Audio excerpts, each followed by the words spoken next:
Hello everyone, I'm Lokiya Sakthi. Now let us revise Essay 530 Audit Sampling. What is an audit sampling? It is an application of the audit procedures to less than 100% of items within the population. However, all the samples of units within the population shall have an equal chance for selection. And the audit sampling so selected, it shall provide a reasonable basis for drawing conclusions on the entire population. So this involves a lot of risk, which we term it as sampling risk. So basically the auditor's conclusions on the audit samplings would be different if the entire population was tested. So in case of test of controls, the opinion on the control effectiveness plays as a catalyst.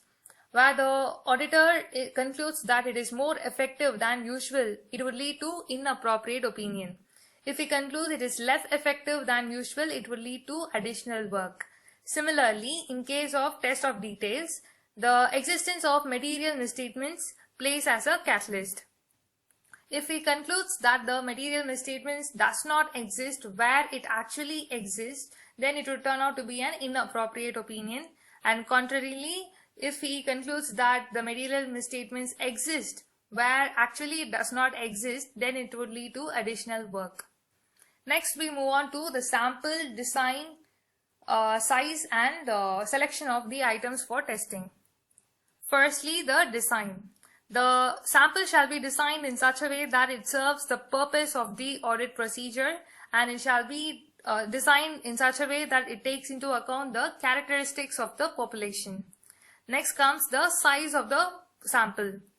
The size of the sample shall be in such a way that it is sufficient enough to reduce the sampling risk to an acceptable low level.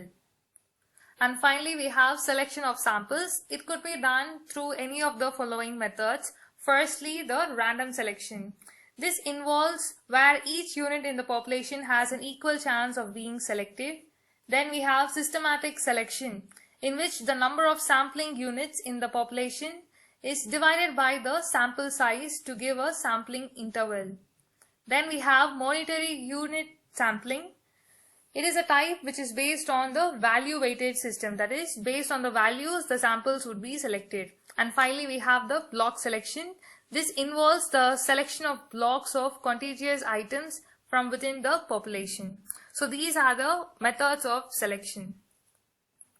So once the sample design, size and the items are selected, next comes the audit procedures. The auditor shall perform appropriate audit procedures for the selected items. In case where he is unable to perform the audit procedures or alternate audit procedures, then he shall treat it as a deviation.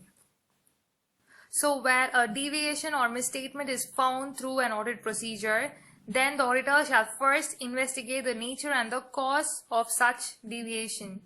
Then he shall evaluate the possible effects that the deviation would cause on the other aspects of the audit.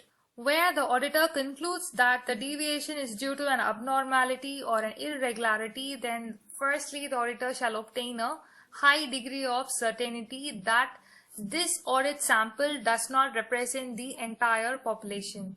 In order to obtain this high degree of certainty, he shall perform additional audit procedures in order to conclude that this does not affect the remainder population. Where the test of details are involved, then the auditor shall project the misstatements that has been found during the audit procedures. And finally comes the evaluation of the results. The auditor shall evaluate the results of the audit sample, and he shall confirm whether the use of the audit sampling has provided a reasonable basis for concluding the opinion about the entire population.